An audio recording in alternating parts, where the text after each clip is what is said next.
with only myself and a man I had hired as a guide. He found a small oasis at the bottom of a valley and set up camp for the evening. Later that night, under a moonless sky, we sat around the campfire. My guide was carving something from a piece of wood while I stared out into the desert. "Do you know of any good campfire stories?" I asked. He looked at me from across the campfire for a moment with his bright blue eyes and then gazed into the fire. He nodded. "There is one I know," he said. "It is a very old story and not one that many people know." "Well, let's hear it then," I said. "Preferably before the campfire goes out." He smiled at me and began to tell his tale. "Millennia ago, there stood in the desert the great and ancient city of Zatan-Nataz, the Oasis City, home to tens of thousands. It was beautiful in the sunlight, with its polished sandstone buildings shining brilliantly. Its streets were full of life and color, with merchants shouting at the pedestrians, the children running through the courtyards, and the priests and scribes going about their business. The buildings everywhere were adorned with garishly colored tapestries and murals, most including the golden frond, the symbol of the Oasis City. Brightly painted statues stood guard at all gates and on the corners of the temples. Each of the city's quarters held a massive fountain spraying water high into the air. At the center of all of the roads was the Tower of the Moon, rising into the sky above the city. At its base stood the Great Crypt, the sanctuary of the priesthood and the heart of Zatan-Nataz. A high and impenetrable wall surrounded it all in a near-perfect circle. But things were far from perfect in that ancient city. Just before sunrise on the night of every new moon, a young hunter named Aster climbed onto his roof to view the monthly spectacle. As the first light of dawn came over the horizon, all activity in the city ceased. The streets were empty, the people in their homes stayed silent, and then came the sound of slaying from the Great Crypt. It was a faint sound, but unmistakable. Every citizen of Zatan-Nataz claimed that they could hear it when it happened. And then the locked doors of the Great Crypt opened, and 4 high priests carried out a large stone sarcophagus emblazoned with the golden frond and the black sun, the sign of the goddess. While all others hid in their homes for the duration of the ceremony, peeking out of their windows if they were brave, Aster crouched on his rooftop and watched them as they went from the center of the city to the southern gate. For 5 years, the ceremony had been carried out. An old legend had stated that the city was under the protection of a goddess. One day, it said a demon would come to destroy the city. On that day, the goddess would come, banish the demon, and usher in a golden age for Zatan-Nataz. But the demon had come, and the goddess had not. The high priest slew the demon using ancient and forbidden magic, but its heart refused to die. They ripped the organ from its body, but a new body began to slowly grow around the heart. They could not destroy it, nor could they dispose of it. So, they placed it in the deepest shrine of the Great Crypt and sealed the doors. Then, they returned every month when the demon was nearly regenerated and cut out its heart once again. Then they placed the husk in a sarcophagus and carried it to the pit of Zakkus, which was said to be the entrance to the underworld, and threw the lifeless body into it, coffin and all. And thus, the high priest claimed they protected the city until the goddess came to destroy the demon once and for all. The people of Zatan-Nataz claimed that it was their golden age. They claimed that the demon was defeated. Aster called that heresy. To all that would listen, he made his case. Aster was a man of faith that believed the prophecy must be followed precisely. Until the goddess destroyed the demon, he said, the golden age would not truly come. And for the goddess to appear, the demon must be let loose upon the world. His friends laughed at first. They tried to persuade him otherwise. Failing at that, they turned their backs on him at last. Aster called them blind. He said that their golden age was a farce. He had watched the city for many years, and he had seen the rot beginning to set in over it. It began with the high priests. Beneath the banner of the Black Sun, they claimed that they were above all others in the Oasis City. They began to amass wealth, servants, and power beyond compare. He had heard rumors of them stealing from the city vaults and claiming it for the temple. He had seen them take young women from their families to fulfill their own desires, and he had seen any who stood against them disappear as if they never existed. The city had fallen into ruin with its funds depleted. Violence, crime, and corruption had taken hold, but the people claimed that the Golden Age was upon them because they did not want to believe what was directly in front of them. At noon, on the days of slaying, the doors of the great crypt stood open, and the priests flaunted their power, for on display on the great altar for 1 hour was the heart that they had ripped out of the demon's chest. It beat slowly as the bravest citizens viewed it, and at the end of the hour, the veins and arteries began to sprout once again, and the people of the city were banished from the crypt until the next day of slaying. Acer viewed it every time. He was drawn to it. At times, he thought he could almost hear a voice in the air, pleading with him to free it from its torment. And one day, as the voice was clearer than it had ever been, Acer finally decided to take action. He would unleash the demon. For 1 month, he planned how he would do it. He could not merely stop the slaying. The doors of the great crypt had powerful seals upon them, and even if he could gain entry, how long would it be before the demon awoke? No, his course of action had to be more precise. He must rejoin the body and heart.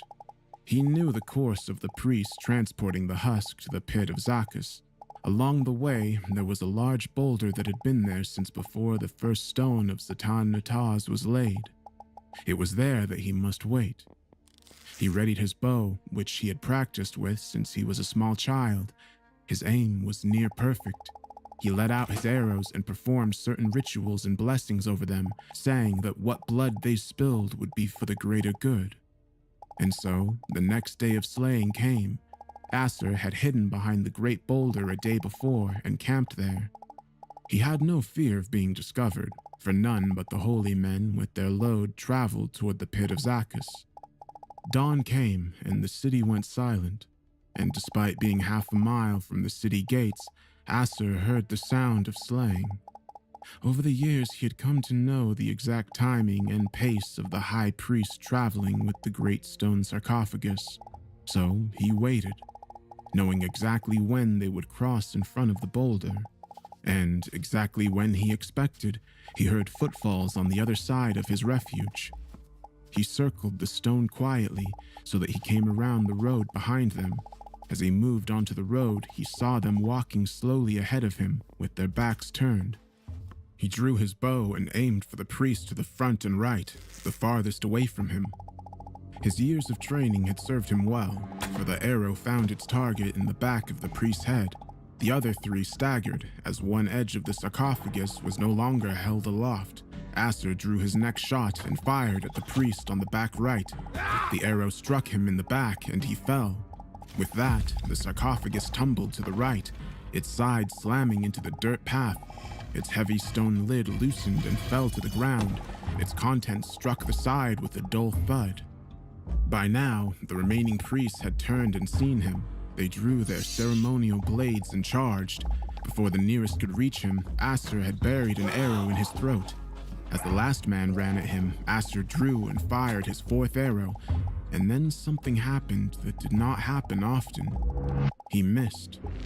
With the priest almost upon him, Acer panicked and quickly drew another arrow. He rushed the shot and fired wildly, missing the priest again. With that, the man was upon him, swinging the razor-sharp blade towards his head. Acer raised his bow to block the strike. The blade cut effortlessly through the thick wood, but missed its mark and buried itself in Acer's shoulder. He screamed in pain and watched as his blood began to soak the sand beneath him. For a moment he waited, expecting the strike that would cut his throat, but it did not come. He raised his head and saw that the priest was exhausted. It had been years since he had had to act so swiftly. Acer took his chance and knocked the sword from the man's grasp. Acting on instinct, he pulled the man to the ground and leapt on top of him, his hands going to his throat. For what seemed like an eternity, he choked him until the man finally stopped moving. Asser rose to his feet, panicked and grasping for breath. His killing of the others was sanctified by the blessed arrows. This was cold-blooded murder. His soul was now forfeit. After a minute of panic, he calmed himself by remembering his goal. Surely, if he heralded in the true golden age, he would be redeemed. He approached the fallen sarcophagus, its lid lying silently on the ground beside it. He prepared himself to gaze upon an abomination and looked inside of the stone coffin. What was inside was not what he expected. What was inside terrified him more than anything else on earth ever could.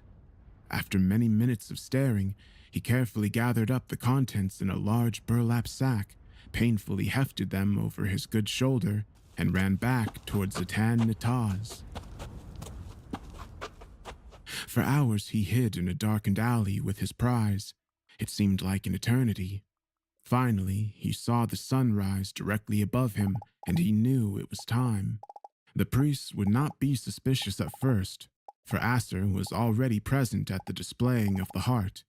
His plan to retrieve the heart had been subtle and complex, but for all those hours of waiting, rage had festered inside his heart. He would not draw it out 1 second more than was necessary. It was then that he heard a loud crack and knew that the doors of the great crypt had been unsealed. He threw his burden over his right shoulder once more and marched toward the crypt. As he reached the doors, he saw that a priest was pulling each of the doors open. One of them smiled as they saw Asser, for they had seen him every new moon for years. His smile faded as he saw the bag draped over his shoulder. As Asser reached the doors, he shoved the left door as hard as he could. The door struck the priest, and he fell onto his back, clutching his face. When the priest on the right protested, Asser swung around, one end of the heavy sack on his shoulder striking the man in the face and sending him to the ground as well. The ceiling of the crypt towered high above him, the sunlight filtering in through 100 small windows. He strode through the towering statues surrounding him toward the great altar in the center of the room. 2 priests were present, one on each side of the altar. Upon hearing the noise at the entrance, they had drawn their blades. Asser let the bag he carried fall to the floor with a sickening noise of dead flesh. The priest charged at him, but Asser was ready this time. He knew their aim would be poor and that they had no strength to their blows. He grabbed the wrist of the first to reach him and wrenched it until the blade dropped from his grasp. He placed a hand on the man's chest and shoved him into the second priest. They fell to the floor screaming. Asser saw red and knew that the second man's blade must have cut one or both of them. He didn't care. Asser stepped around the 2 men on the floor and made his way to the great altar in the center of the room.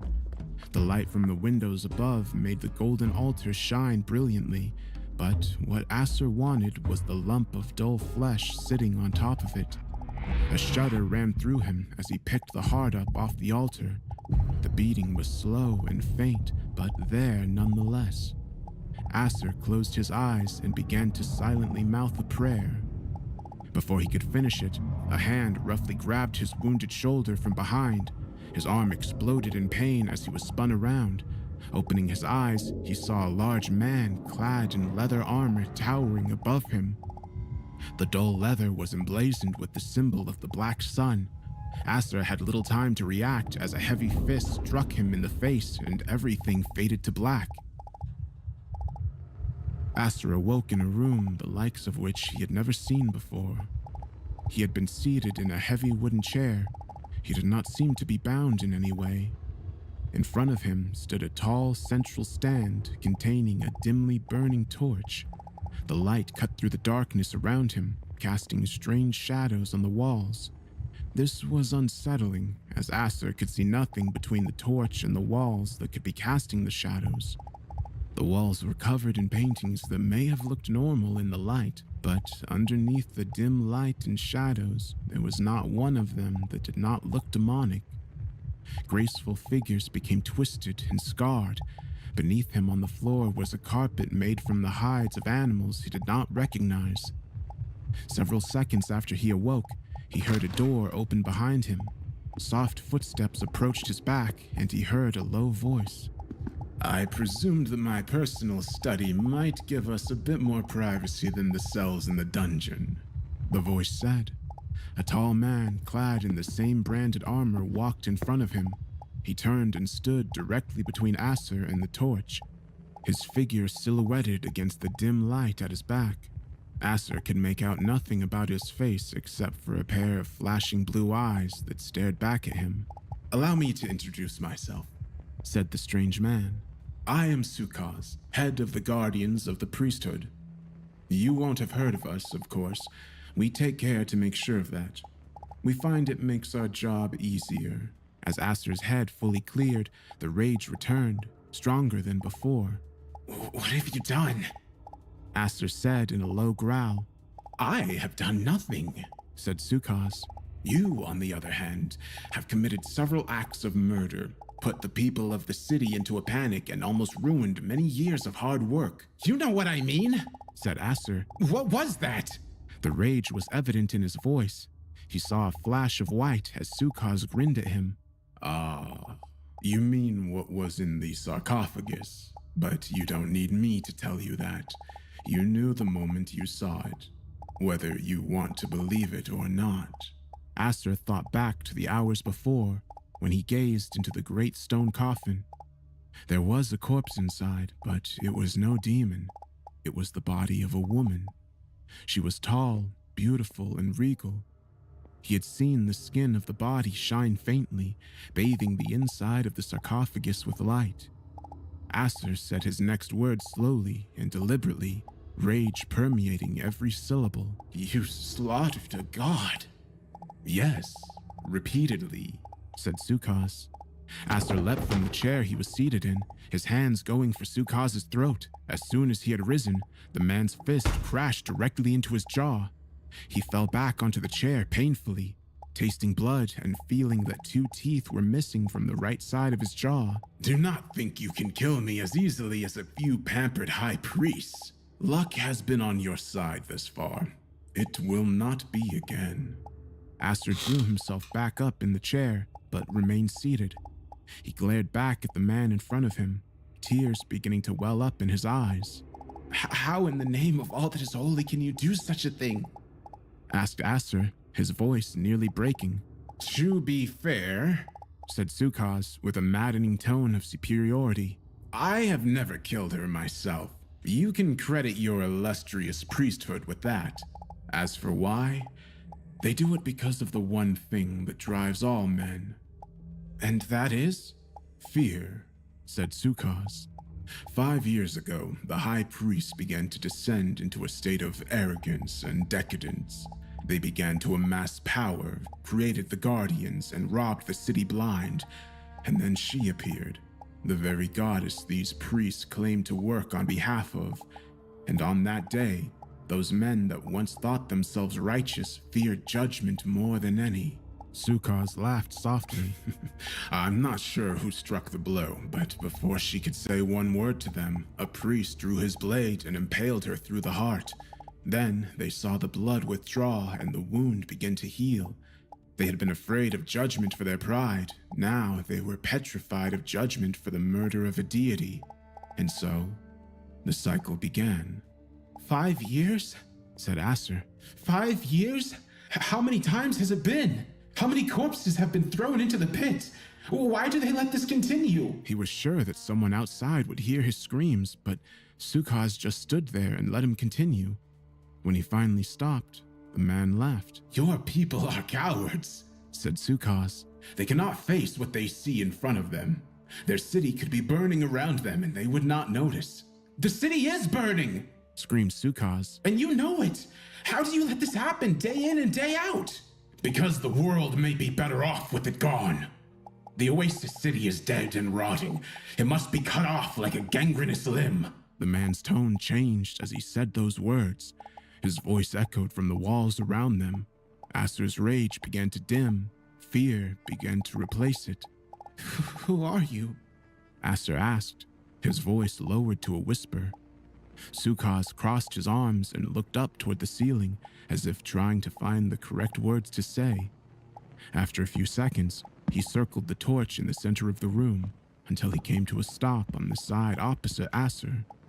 Turning towards Acer, he could see Sukaz's face at last. It seemed completely normal, with short dark hair and a thin pointed beard. Then Acer saw the shadow being cast behind him. Though Sukaz was only slightly taller than Acer, the shadow loomed high above them both. The shadow's head appeared to have several horns jutting off of it at odd angles. Massive wings stretched to its sides, covering the entire wall with darkness. Sukaz saw Acer's eyes go wide. He grinned and circled back around to the front of the torch. I am someone who is very much above the people of this city. You're the demon of legend. Sukaz chuckled, the sound ringing off the walls.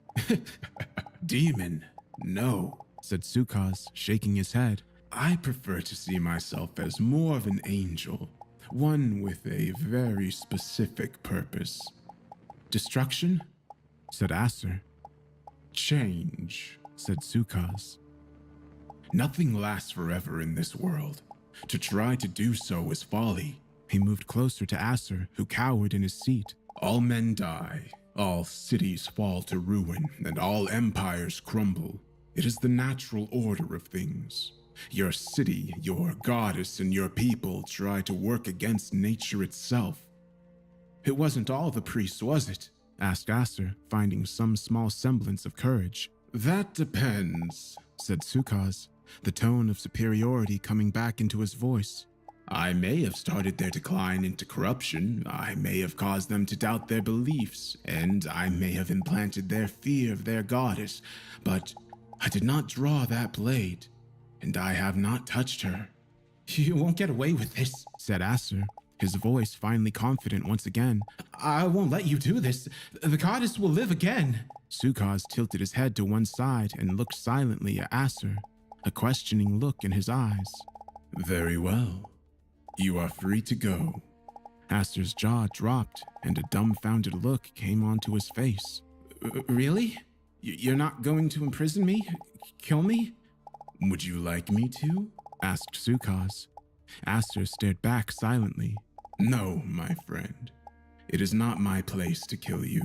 My purpose is to bring ruin. Perhaps yours is to bring ruin to me. Who am I to interfere with the machinations of fate? Go.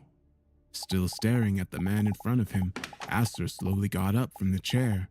With a great deal of fear, he turned his back on the man and started toward the door behind him. However, you may not want to go through with this. Acer stopped in his tracks, 2 steps from the door. He closed his eyes and took a deep breath. He did not want to listen to what the demon had to say, but something made him turn around. What do you mean by that? Asked Acer. Sukaz had moved back around to the other side of the torch in the center of the room. The massive shadow was invisible once again on the far wall. Steeling himself, Acer walked to the torch, glaring at Sukaz from directly across. I just mean that should you follow this course of action, the results may be much worse than you anticipate. What might seem like the right thing to do may be anything but. Do not try to fool me, said Acer. You cannot see the future. Perhaps not. But I have watched this world for far longer than you can imagine, and I have become quite adept at guessing the outcome of things. Would you like to see what the future has in store? For the first time since he began his quest, doubt began to slip into Acer's mind. He tried to remind himself that was exactly what the demon was trying to do, but that slight twinge of doubt began to grow. Acer found himself unable to resist. All right, demon, said Acer. What can you tell me of my quest? Sukaz grinned more broadly than ever as the words left Acer's lips. I prefer to show you. The man waved a hand over the torch in the center of the room, and it was extinguished. Fear gripped Acer as the darkness enveloped him. Then, from above him, a light appeared. He looked up and saw that it was the moon, high overhead. Looking back to the floor, he saw a forest laid out before him. He heard Sukaz clearing his throat behind him and spun around. Aster found himself on the top of a high ridge, looking down on Zatan Nataz from miles away. Sukaz stood on the very precipice. "What will happen when the goddess lives again?" asked Sukaz. "Is it not possible that her wrath will be great?" With that, a brilliant light appeared in the sky above the city. A massive glowing orb hung ominously over Zatan Nataz. "Is it not possible that the city will pay the price?" The orb descended in a split second, striking the center of the city. A flash of light struck Aster's eyes and he had to cover them. Moments later, he felt a shockwave wash over him. Uncovering his eyes, he saw that a dozen more of the orbs had appeared above the city and were beginning to descend. Forcing himself to look into the light, he saw blast after blast tear the city apart. Houses were thrown high into the air. The great statues were blown to dust. He saw the Tower of the Moon shatter and fall. But why stop there?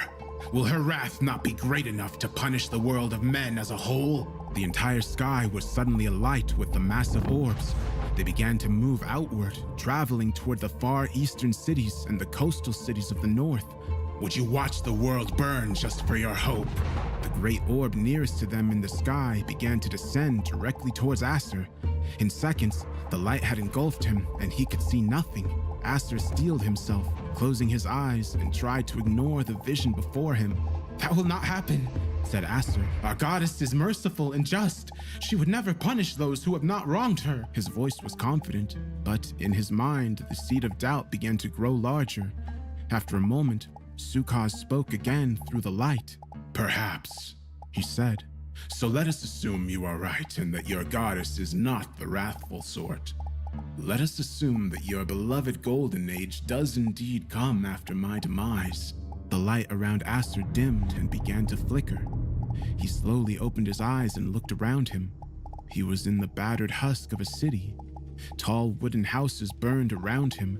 The air was heavy with smoke. Ash lined the street. Sukaz still stood in front of him on the broken street. "Where are we now?" asked Aster. Sukaz shrugged. "One of the eastern cities," he said. "Stead or Lissaria or Holm or one of the others I cannot remember." Sukaz bent down and grabbed a handful of ash. As he spoke, he let it sift through his fingers and let it drift away in the searing wind. "Your golden age comes, but your city's pride does not disappear. It only grows." Sukaz turned and began to walk up the road, stepping over burning debris. Aster hurried after him. He felt his feet sink into the hot ash. He could not help but wonder where all the people were. Perhaps the vision was not complete. "They begin to see themselves as superior to those around them," said Sukaz. "They are ruled over by a living deity, and they feel that they have the divine right to rule over these other pathetic cities. The armies of Zatan Nataz march on them all and burn them to the ground." The two of them finally came to a great courtyard.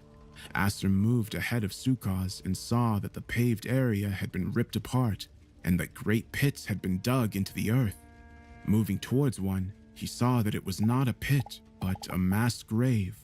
100 charred skeletons filled the pit to its very brim.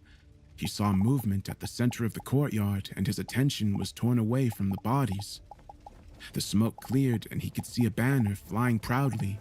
It was bloodied and torn, but the symbol of the black sun could still be seen emblazoned on it. "What once inspired faith will now only instill fear," said Sukaz. Aster felt rage begin to boil up inside him, but he could not tell what it was directed at. Was it at the men of this future? Sukaz? Himself? "No!" screamed Aster. "The people of Zatan Nataz would never do this. I have lived there my entire life and have never once doubted that they were good people." "You still believe that after knowing what has transpired there for 5 years?" asked Sukaz. "Your naivety is amusing, if nothing else, I must say." "Even if our leaders have fallen to corruption, the people will not," said Aster. Sukaz smirked and shook his head. "So, once again, let us presume you are right. Your precious people are faultless, and they spend their golden age doing wholesome, peaceful things. Aster struggled to keep a calm facade in response to Sukha's mocking tone. Do you trust the people of the surrounding cities just as much? As he spoke the words, the city around them blurred and changed. The sound of flames died down and was replaced with another sound. Metal striking metal. The men of the surrounding cities see your great wealth and power, and as always happens, they are filled with envy and fear. They will try to crush you. As the scene around him finally stopped shifting, Aster found him and Sukaz standing in the market quarter of Zatan Nataz, beneath one of the great fountains. The water ran red. Among them, soldiers fought madly. The guards of Zatan Nataz were outnumbered and outmatched, but they struggled on, more falling each second. The soldiers attacking them had many different sigils on their armor. They will succeed, said Sukaz. He motioned for Aster to look behind him. Aster did so and saw the body of the goddess once again. Her heart was removed and the body had been decapitated. Aster fell to his knees, seeing the streets of the oasis city full of death. He closed his eyes and lowered his face into his hands. The noise around him fell silent.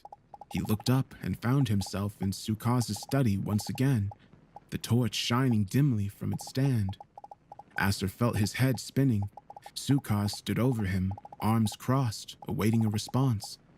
Aster met his gaze, glaring back into the bright blue eyes. He rose to his feet and took a deep breath.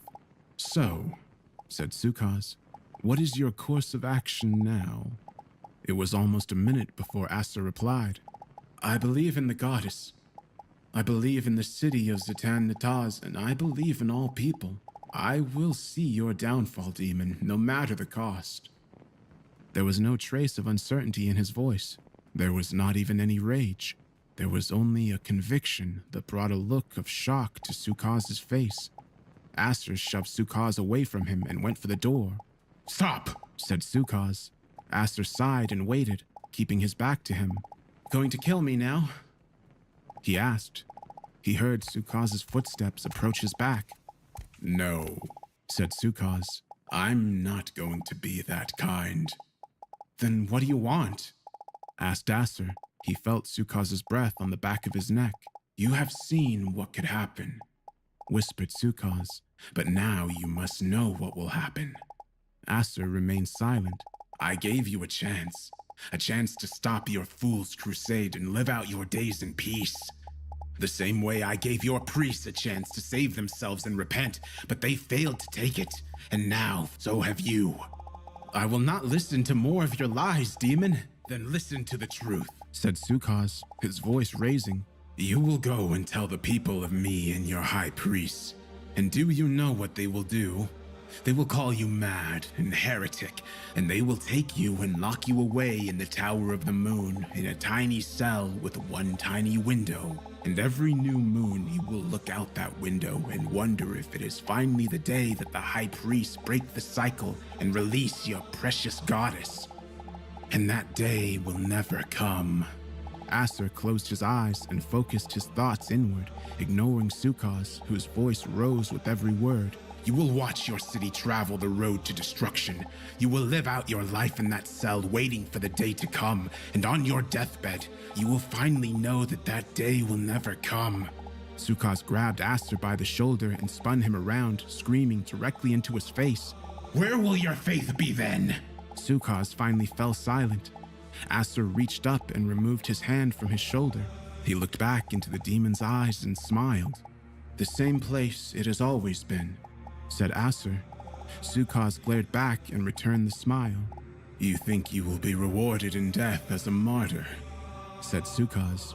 But you do not know the truth. She is not a goddess. She is Zatan Nataz, the very soul of the Oasis City. With every day of slaying, the city decays brick by brick, and when enough bodies have been cast into the pit, your precious city will collapse under the weight of its own pride. You'll have no deity to put faith in. Aster remained silent for a moment. When he spoke again, Sukaz heard something change. It was subtle, almost imperceptible, but it was there, I have learned something here today, Sukas, said Acer. I thank you. I really do, because if Zatan Nataz is only a city, then there is only one thing left to place my faith in. I believe in the people, and if this city does fall one day, the people will survive it, and you will know that you have failed. Where will your pride be then? Sukas said nothing as Acer turned and left the room at last. Sukas thought quietly for a moment, and then smirked. Good luck, man of faith, he said. You will need it.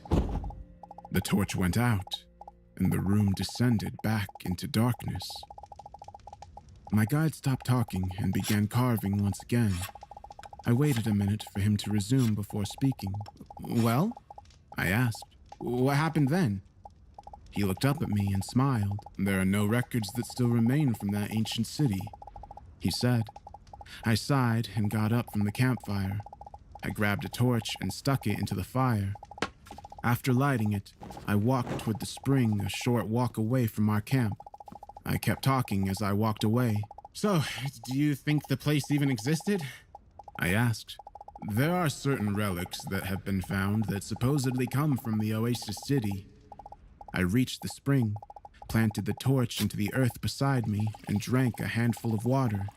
And there are some that say that deep, deep in the desert, on cold and moonless nights, a strange man appears. I was about to turn back to the campfire when I saw something out of place beneath the water. A strange man with flashing blue eyes. I pulled the torch out of the earth and raised it higher, and they say that if you ask politely, he will tell you a tale. A large slab of stone lay at the bottom of the spring. The tale of the last man of faith in the great, ancient, and forgotten city of Zatan Nataz. On that stone slab beneath the clear waters, I could make out two symbols, a shining golden frond and a large black sun. I turned back towards the campfire to call my guide over to see, but when I looked back, I found that I was alone beneath the moonless night sky.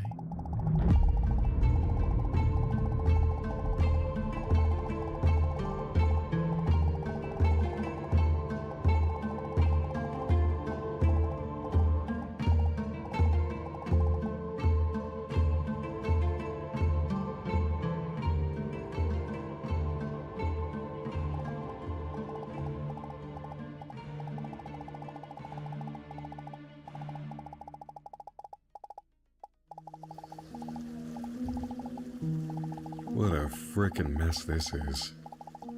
Detective Mike Barrow stood atop a muddy ridge on a humid Monday morning, looking down at a small crew of police personnel in a heavily wooded ravine. In the middle of the action was a dead body that had apparently washed up onto the bank of the river below them. He could tell they were all working more quickly than usual, trying to get out of the sweltering heat of the Midwest summer.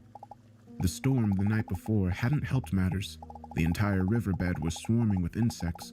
The long-sleeved shirt Mike always wore was soaked through from the humidity, and the terrain all around them was pure mud. He surveyed the terrain for a moment, trying to find a way to get down the ridge as cleanly as possible. As he was searching, a hand pressed against his back and gave enough of a push to make him momentarily lose his balance in the wet earth. "Don't fall, Mike," said the girl behind him with feigned shock in her voice. His partner, Maria Ravella, walked to his side and smirked at him. "Just get it over with. It's just mud." In contrast to Barrow's pristine, clean-cut appearance, Maria wore a short-sleeved blouse with a garish shade of yellow that appeared to have just been dragged out of a clothes hamper. While the Odella Police Department may not have had the professional standards of a major city, she still pushed the limits of what was acceptable. Cute, Ravella. But I just had this dry cleaned yesterday. I'm waiting for the crime scene guys to drag him up here. His partner raised an eyebrow at him. Oh, come on. Well, guess I'll have to solve it myself before you even get a look at the guy. Maria stepped over the edge of the ridge and slipped her way down the muddy slope, somehow making it look easy. Damn it. Mike rolled his sleeves up and began to make his way down the hill himself. By the time he made it down onto the banks of the stream, Ravella had been through the entire scene like a whirlwind. No one could fault her efficiency. Before he could talk to anyone else, she appeared beside him, holding an evidence bag with the victim's wallet. Well, this couldn't have happened to a nicer guy. She said, holding the photo ID towards Barrow. James Myers. The name rang a loud bell. You mean Jimmy Rivers? He asked, pausing to swat a bug off his face. How'd he die? As far as we can tell. In a way, that makes his nickname very ironic. Judging by the tracks in the ground, he dragged his way out of the river down there during the storm last night. Must have fallen in somewhere and gotten caught in the current. That killed him? No, that would be the branch that fell out of the tree up there and landed on his head. They watched as the team loaded the body and began carrying it up towards the road above. Mike couldn't help but flinch, noticing the body bag was noticeably flat around the head region. You're telling me he survived getting dragged around the river only to crawl up onto the bank and get cracked by a tree? Sucks, doesn't it? Asked Ravella. Her tone had no sympathy in it for Jimmy Rivers. Barrow knew the guy was a scumbag drug dealer. He knew better than most people how bad the guy was. However, he doubted anyone deserved to die like that. He heard Maria's phone ring as he walked over to investigate the scene. Just like she said, a large trench of mud pocked with shoe prints and handholds led from the river to a brownish-red stain on the ground where a large branch had been rolled to the side. Mike! We've got something! He began to turn to hear what she had found, but something strange caught his attention. The end of the branch was blackened and charred. He had been assuming the wind had blown it down, but that meant it must have been struck by lightning. He looked up into the trees, wondering how bad Myers' luck really was. What is it? He asked, meandering back to Ravella, not looking forward to climbing back up the muddy hill. We got a report of an abandoned car a few minutes ago. We ran the plates and it belonged to Jimmy. Where? Up at a rest stop on the highway. That's half a mile, Ravella. And if I remember right, the river's not exactly close to the parking lot there. The only way he gets to the river is if he was really drunk or someone is chasing him down there. Or if someone carried him down there. Said Maria, looking her partner hard in the eye. This could be an execution that didn't go well. Could be he tried to cross Hawthorne. Again? Really? Barrow asked with slight exasperation. Not every little thing that happens around here is Hawthorne's fault. Let's get back to the station and see what's up with the body. Mike knew there might be some truth to Maria's line of thought. Sometimes it seemed like everything bad that happened in the region could be traced back to Isaiah Hawthorne. His gang, the Thorns, operated like a Midwestern cartel, spreading drugs and influence across half the country. Even the small-town operators like Myers worked for him. The ones that tried to stay independent seemed to end up in ditches and back alleys, but this couldn't be his work. It was far too brutal, and, by all accounts, Myers was too loyal. Mike had begun trudging up the hill when something caught his attention. Ravella, what do you make of that? He pointed to the side of a fallen tree half buried in the mud. Carved into the side of the tree was a strange symbol. The two of them made their way through the mud to inspect it. It looks like a backwards 7, but, like, fancy. Mike had to agree. It had curves, flourishes, and a vicious line across its center. There was no way it was natural or accidental. Someone had very purposefully carved it. Does it look fresh to you? I can't tell. You know, kids come out in the woods all the time. They bring cameras out and go looking for monsters like in all the stories. Maybe it's supposed to be some ancient mystic thing? Yeah, maybe. He turned back towards the top of the ridge, but a cold feeling had begun to grow in his stomach, despite the sweltering heat. There were still splinters on the edge of that symbol. It looked freshly carved, very freshly carved. A short but frustrating climb later, they were back in their car, heading toward the town of Odella. The only reason anyone outside the town cared about it was the Odella State Prison that resided on the outskirts of town. Other than that, it was an idyllic, boring town with pothole-filled streets named after random trees. Driving through downtown, they passed by buildings filled with small cafes, antique stores, local pubs, and pawn shops, most of them with signs saying "Go Omegas," referencing the high school sports teams. Right now, in the summer heat, the signs had a baseball theme to them, but they'd eventually rotate through football and baseball. Mike's own son, Matthew, was on most of those teams, more by Mike's pressuring than any real love of the sport. He always said that kids needed something to keep them out of trouble, otherwise they end up getting mixed up with people like Myers. Stop at Jerry's, Said Mike to Maria from the passenger seat. Again? They're the worst bakery in town. Why do you insist on going there? They're also the cheapest in town. And the new cashier is very cute. What would your wife say if she heard you talking like that? Said Ravella with a grin as she parked the car. At least get a coffee cake or something instead of the donuts. You're just perpetuating a stereotype of cops, you know. Mike tried to brush as much caked mud off his shirt as he could and hopped out of the car. Later, as they pulled into the station, Barrow grabbed his box of fresh donuts and got out of the car. He turned to see his partner grasping the steering wheel for a moment and taking a deep breath. He had figured she was hungover again, but she hid it well enough that it took a keen eye to catch her struggling. The hot weather couldn't be helping. As she fought through it and got out of the car, smiling once again, he studied her a bit more closely. The two of them made a strange pair, to be sure. The girl was a classic beauty, even with her jet black hair cut into a punkish half-shave style he could barely stand. Her flawless mocha skin was half covered with tattoos. The variety was staggering to Barrow. There was a barbed wire heart, a cherub with an assault rifle, and a cartoonish Grim Reaper on her arm she could make dance by turning her hand. Meanwhile, it took him an hour in the morning to look presentable. Even with the best suit and hairpiece he could afford, he was still amazed his wife, Sarah, had stayed with him so long. She was still less pleased about him cavorting around town with a younger woman. Entering the station, Mike blew past the reception desk, placed the box of donuts on the break room table, and the two of them walked toward their office. Going past a series of pictures of former officers, he always had to glance at a certain picture. It read, Isabella Ravella, and it was the spitting image of the girl walking beside him, minus the tattoos and slightly glazed eyes. Maria's grandmother was still a legend in the Odella Police Department, killed during a brutal prison riot 48 years prior.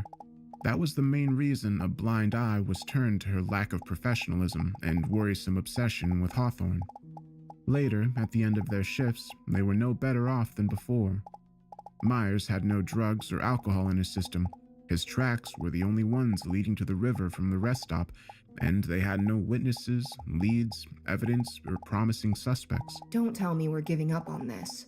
Anything could have happened out there, Ravella, Said Mike, heading to the door. If we get any information at all, we can come back to this. But for now, Myers' death is an accident.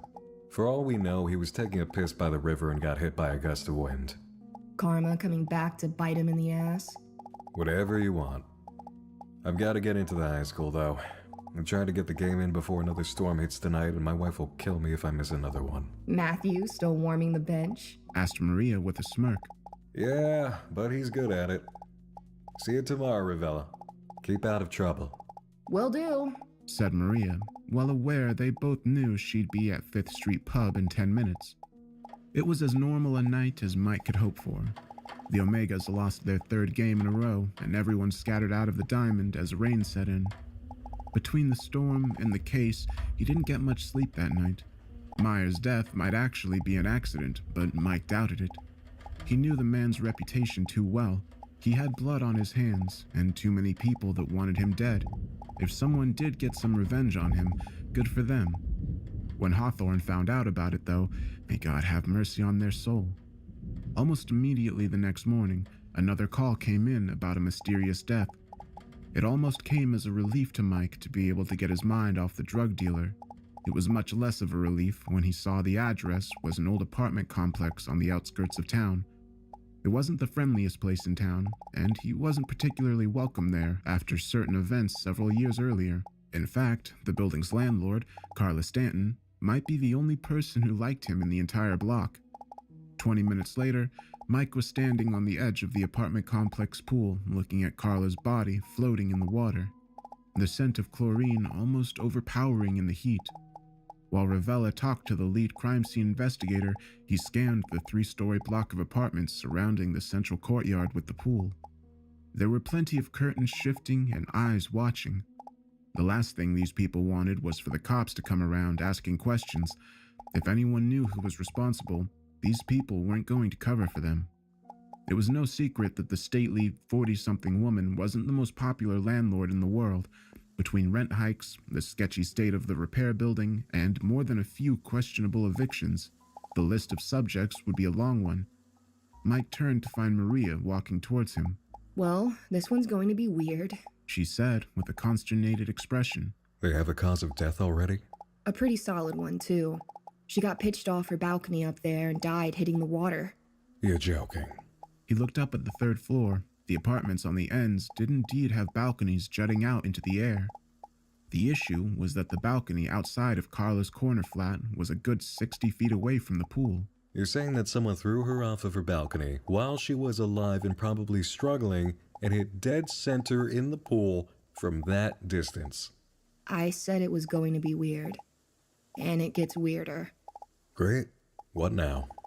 The lady that lives in the house across the street says she saw the whole thing. Heard screaming outside during the storm. Went to the window and saw Carla up on her balcony yelling her lungs out at someone. Who? That's the thing. She was apparently yelling into thin air. Then some huge wind gust came up, almost broke half the windows in the building. And the next thing she knows, Carla's down in the pool. Mike stared at her for a moment, hoping she was going to add something that would help this make more sense. He looked at the balcony again, then back down at Carla in the pool.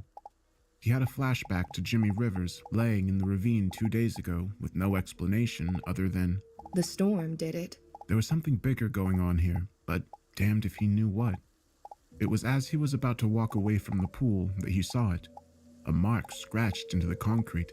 A mark like a backward 7 that reminded him of a fallen tree in a ravine. He nudged Ravella and pointed to the ground. Her jaw dropped slightly as she saw the mark. You must be joking. She said, her voice low. She knelt down and brushed a hand over it. This has to be some kind of signature, right? If someone did chase Myers down into the river, they could have followed him and carved it into the tree. I think we might need to start treating his death like a homicide. But who in the hell would want him and Carla both dead? And how the hell could they have done this to Carla? This is officially getting too weird for my tastes. And I'm usually okay with weird. They were turning to enter the parking lot when a uniformed officer came running up to them. Mike recognized him as a rookie named Paul's something or other, and it looked like he had just gotten here in a hurry. Detective Ravella, He said, coming up to her first. I just heard about Miss Stanton. I should have told somebody last night, but I thought they'd call me crazy. Told us what? Asked Barrow, storming around Maria toward the kid. She called the station early yesterday morning. She said there was an intruder outside her apartment, so I came out to take a look. And why the hell wasn't anyone checking up on her last night then? Sir, she said someone was screaming at her from her balcony. That's 3 stories up with no access. I thought she had to be high or something. Barrow took a deep breath and walked over to their car while Ravella grilled the kid. As he reached it, he found someone waiting for him. It was an older woman in a floral sundress. She carried herself with a regal bearing that was counter to the streaks of gray in her hair that had once been dark and flowing, and to the arthritic stiffness in her joints. She sized the detective up, a look of obvious disdain on her face. Barrow cursed under his breath. Hello, Miss Harris. What can I help you with? That woman's death was no accident. Said Rose Harris. The last time the two had met had not been on amicable terms, but whatever she wanted was dire enough that she had put that aside momentarily. Is that so? It was the storm caller. Is that some kind of Malcall legend? He stared daggers back into her pale blue eyes, the kind they called the Malcall eyes around Aldana County. It was a tribe with a blood-soaked history that used to be feared by native and settler alike. That was a long time ago, but the word still held a sinister undertone in the older parts of the region. Old stories died very slowly in small towns. Rose didn't respond immediately, apparently gauging her words. The Malkaw had many legends, Detective. Many legends, many spirits, and many old gods. Not all of them were kind to humanity. Well, if I run into any gods, I'll come to you for advice. He said, turning to get in his car. I heard James Myers is dead, She said, making him pause mid-step. and that he died strangely, like Miss Stanton. Word spread fast in small towns. I thought you'd sound happier about that. A scumbag and your price-gouging landlady both gone. She evicted me last month. I'm living elsewhere now. Sorry to hear that. A long pause hung in the air. My son is gone because of James Myers and because of you, Detective Barrow. But if the Stormcaller has returned, then many other people are going to die. And you have to save them. Me specifically. Why? Because it comes for bad people, Detective. Do you think it will come for you? I have better things to do than look into your crazy legends. Said Barrow, a flicker of anger in his voice. Rose Harris's gaze narrowed. She pulled back a hand and slapped him full on in the face. She turned and walked away irately, while Mike reeled from the surprisingly painful blow. He heard a scoff from the other side of the car and turned to see Ravella watching him with an amused grin. You have a way with the ladies, don't you, Mike? Get in the car. The ride back to the station was largely quiet. Ravella must have sensed that Mike needed time to clear his head and was content to watch people walking down the streets of Odella. She waved at a group of kids playing on the sidewalk. They waved excitedly back at her. Mike and Carla hadn't been close for a while, but there was a time, not so long ago, when they were an item. He'd even contemplated proposing to her. It hadn't worked out though, and they ended up going their separate ways. They talked from time to time, and he'd helped her out of a couple of health code violations, but that was the extent of their current relationship. Still, when the victim was someone he knew, a long time ago or not, it got into his head. He tried to take his mind off of it by focusing on the only other thing he'd learned that day. You big on Indian legends, Ravella? Maria turned towards him with a questioning look and said, Which one? The entire region is loaded with them. You've got the cannibal legends over in Camp Song, the ghosts out in the woods in Arbor Mill, etc., etc. Harris was talking about something called the Stormcaller. Said it killed bad people. Mike could see the gears in her head working as she thought about it. Eventually, she just looked back at him and shook her head. Not one I'm familiar with. Know anyone that would be? Hell if I know. The museum over in Arbor Mill, maybe. Don't tell me you're starting to believe in ghost stories. No, but if Harris starts spreading that rumor around, it wouldn't be a bad idea to know about it. Remember the Hunger murders 20 years ago? I was out of town, and also, 5 when that went down. Okay. They started finding mangled, half-eaten bodies out in the woods that happened to match the details from an old legend about a monster called the Hunger. So, being Aldona County, rumors start flying. And instead of, say, watching suspicious people, everyone is burning incense and chanting at crossroads. Any normal investigation we might have done was out the window. So what did you do? We did about everything we could, but we couldn't find a lead to save our life. Eventually, people see smoke coming from the woods out east. We go check it out and find this clearing in the woods just smoldering and full of dead bodies. Honestly, it was the worst thing I've ever seen. Most of the old-timers around here won't even talk about it. What happened then? The killings just stopped. Whether the killer burned to death out there or just left town, we don't know. I just know the case is still open, and I don't want the same thing happening this time. So, you think these deaths might be someone imitating this other monster? I won't know that until I learn more about it. Didn't think I was a history buff, did you, Ravella? Not since I had to remind you that we didn't win Vietnam. Says you. Back at the station, Mike looked up the number for the museum and walked